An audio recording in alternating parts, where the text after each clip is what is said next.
কোনটা 10 টাকার? ওমা এটা 10, ইমা 15 এতগুলো? আর এগুলো এমনি লুজ নিতে গেলে কত টাকা বিক্রি হয়ে যায় না? এটা কি শাক মা? টক পালং। টক পালন শোলা শাক না? এটা কত নিল দুটো? দুটো 15 টাকা।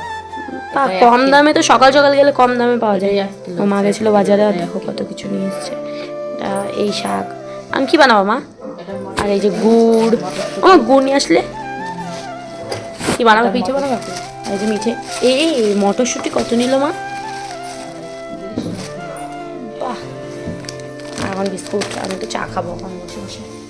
আর এই যে 1 কিলো লঙ্কা 60 টাকা। ভালো লঙ্কাগুলো। ঝাল আছে নিয়েছো একবারও? হ্যাঁ আদা নিয়ে এসেছি 600 গ্রাম 30 টাকা। বাহ, তুমি তো বড় লোক মা, এইভাবে টাকা বাঁচিয়ে দিলে বড় লোক হয়ে যাবো।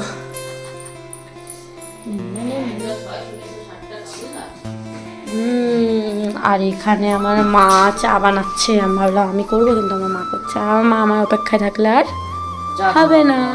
চা খাওয়াই আর এখন আমি দেখছি দুধ চা বানাবো না মা? তা ভালো।